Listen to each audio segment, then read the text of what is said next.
I didn't come to iRacing to be average. When I started, I had real ambition. I saw sim racing not just as a game, but as a serious path. A way to challenge myself, to push the limits, and maybe, if I put in the work, build something that could take me all the way to the top. I wanted to go pro, and early on, I believed I could. I had speed, I had fire, I had determination. There were races where I led from lights to flag, made smart passes, drove clean, and walked away with a win. It felt like I was on top of the world. But those races never told the whole story. Because just as often, I'd crash. I'd push too hard, make one mistake, lose focus under pressure, and throw the whole thing away. I wasn't finishing mid-pack. I was either winning or finishing dead last. It wasn't just inconsistency, it was chaos. And it became a loop I just couldn't escape. Every time I gained iRacing, I'd lose it in the next day. Every time I thought I'd broken through, I'd spiral right back. The wins, the DNFs, they all cancelled each other out. Every single time. And eventually, it stopped feeling like progress. It started to just feel like failure in disguise. But I kept going. I told myself the next race would be different. That I just needed to stop crashing and everything would fall into place. Not make that same silly mistake I did last time. So I decided to give myself an ultimatum. Finish clean or quit. This cycle couldn't go on forever. I would either perform in this week or I would end my sim racing career entirely. So how did I do that? I stopped focusing on pace, started focusing on execution. No more hero moves, no more ego.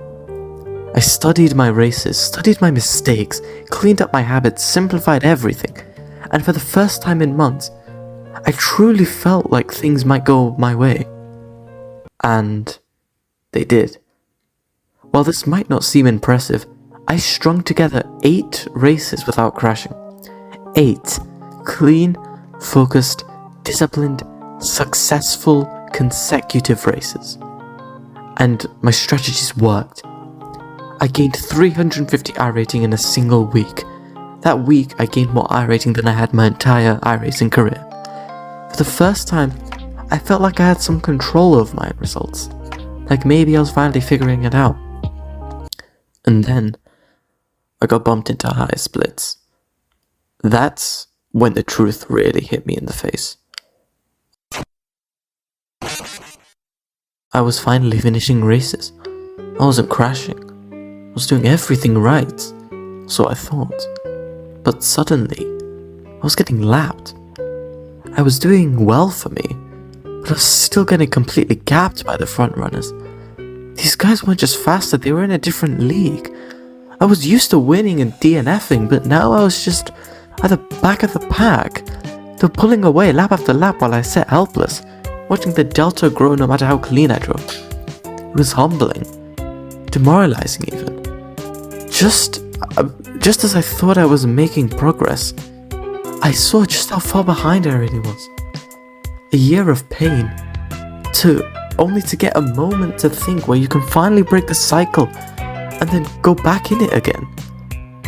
And that's when I realized I was just at the beginning. Pace matters, efficiency matters.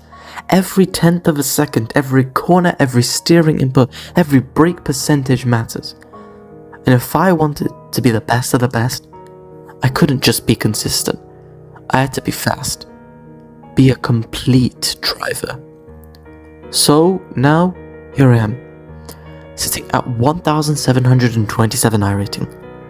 I've had my breakthrough, my epiphany. I've stopped the bleeding. Now, it's time for the real climb. I've set a goal, 4,000 iRating in 4 weeks. That's 2,273 to game. It means averaging over 560 per week. It's bold. It's intimidating. And honestly, it might be stupid in general. I might not even get close to achieving it. But I need to find out what happens when I stop making excuses and start demanding more for myself. I'm always so determined in my own thoughts, but I never put that on track. I'm done settling for better than before. I'm done practicing and saying my lap time's good enough. I want to be better. Not just survive in the higher splits, but to compete in the front of them. That's my bar now. And I know it's a long shot, because in those 4 weeks, I'll be in the Porsche Cup, the most competitive series on iRacing, with the hardest car. I know this is a long shot. I know the gap between where I am and where I want to be is still massive, probably much too large to achieve in 4 weeks. But I've wasted enough time stuck in a loop of potential and pain, and I'm not going to make myself average. I'm gonna make this journey be the thing which proves I'm different. Whether it's my ego that wants it, I won't be ordinary. I'm not going back. Not after everything I've learned. And to you watching this video, if you've ever felt like you're making progress, only to realize you're still miles behind, if you've ever broken out of a slump only to be humbled by what comes next, if you've ever questioned whether you really belong in your passion that you love most, then you already know what this journey means to me. This isn't about trying. It's about proving something to myself. It's about proving something to you. I'm going to show every step of this climb. The growth, the setbacks, the data, the emotion, all of it. Because this is more than just a racing goal. It's more than just a game. This is about proving to myself that I'm not just someone with flashes of talent. I'm someone who now can finally deliver. I'm someone who is not average. This is my road to pro, and I'm all in.